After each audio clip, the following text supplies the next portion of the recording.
সবাইকে শুভ সকাল। আমার আরেকটি কুকিং ব্লগে তোমাদের সকলকে স্বাগত। সকাল সকাল আমি কিচেনে চলে আসছি, তোমরাও চলে আসো। এখানে আমি নিয়েছি কয়েক পিস কলা, আর কলাগুলোকে এইভাবে ছোট ছোট করে কেটে নিচ্ছি, কারণ আজকে তৈরি করব কলার ডেজার্ট, যেটা খেতে ভীষণই টেস্টি। তো চলো, পিস পিস করে কাটা হয়ে গেছে। এবার আমি নিয়ে নিচ্ছি একটা মিক্সিং জার, আর সব কেটে রাখা কলাগুলো এবার সেটাতে দিয়ে দিলাম। এবার তারপরে আমি দিয়ে দিচ্ছি 2 টেবিল চামচ চিনি আর স্বাদ মতো লবণ। এবার খুব ভালোভাবে কিন্তু মিক্সার গ্রাইন্ডারে আমি গ্রাইন্ড করে নিয়েছি।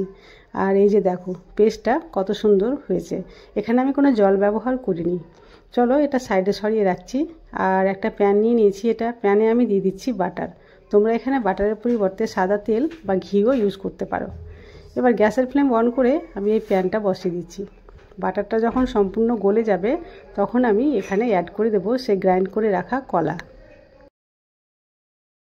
গ্যাসের ফ্লেম মিডিয়াম টু লোয়ে রেখে খুব ভালোভাবে নাড়াচাড়া করে নিতে হচ্ছে। এইভাবে একটু ভাজা ভাজা হয়ে গেলে আমি এখানে অ্যাড করব দুধ।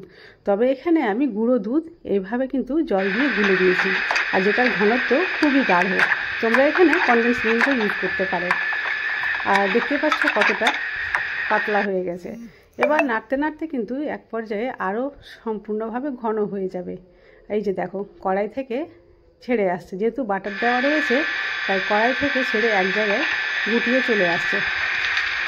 এবার আমি গ্যাসের ফ্লেমটা বন্ধ করে দিয়েছি। অন্যদিকে একটা কোন নিয়েছি প্লাস্টিকের, আর কাপের উপরে এইভাবে দিয়ে দিয়েছি। আর তৈরি করে রাখা কলার যে ডেজার্ট, সেটা আমি কোনের মধ্যে দিয়ে দিলাম। এবার কোণের নিচের দিকটা ফুটো করে এইভাবে কাপের উপরে আমি দিয়ে দিচ্ছি। তোমরা এভাবে দিয়ে ফ্রিজের মধ্যে স্টোর করে রাখতে পারো প্রায় 1 সপ্তাহ পর্যন্ত।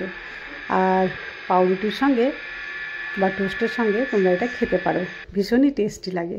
আজকের রেসিপি তোমাদের ভালো লাগলে প্লিজ আমার চ্যানেলটি সাবস্ক্রাইব করে পাশে থেকো। আজ তাহলে এই পর্যন্তই।